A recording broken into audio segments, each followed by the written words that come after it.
Hello, we are on chapter 5 of Gooseberry Park by Cynthia Rylant. So let's get started.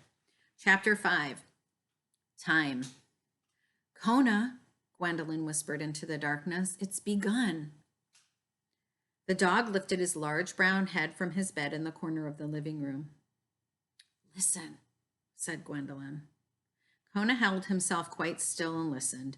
There was the ticking of the Swiss clock on the mantel, the hush of the warm air from the gas fireplace, the subtle buzz of the plant light above Professor Albert's violets. And something else. Can you feel it in the air, Kona? Gwendolyn shifted in her shell to look at him directly. Kona waited, and as he did, a most powerful feeling came over him. Is it Stumpy? He whispered. Is it time? The old crab stretched her antennae as high as they could reach. She searched the air.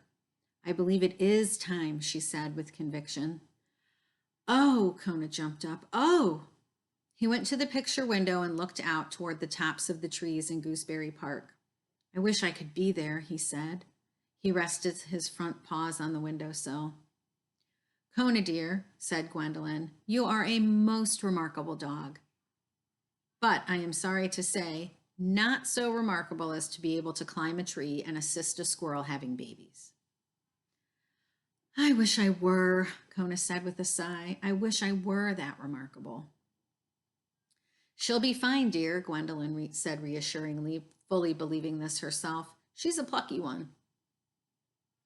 Kona stared out toward the park a while longer, then he began to pace.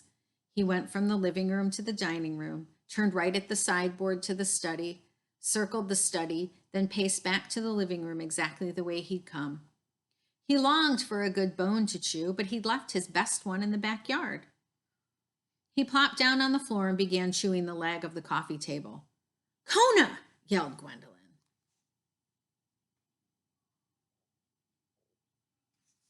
What?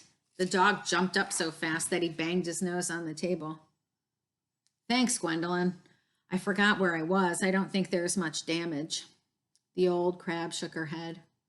Kona, my dear, there are some things in this life we must experience alone. Even having babies, said Kona. Even having babies, answered Gwendolyn.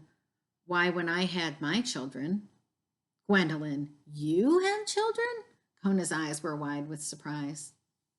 The crab smiled. Dear, I had quite a full life in the tropics before I was carried off to be sold in a pet shop. Not that I'm complaining, mind you. I am very devoted to our Professor Albert. Children? Asked Kona. Oh, at least 50, answered Gwendolyn, all grown now. And let me tell you, my friend, giving birth is something very private and rather sacred. It was for me as private as a prayer. Oh, said Kona with a solemn look on his face. Together, the two gazed out the window in silence, at the trees, the stars, the clear, bright moon in the sky. Each was full of thoughts about the earth and its heavens, about mothers and their children, about the profound comfort of shelter and sustenance, and the familiarity of home.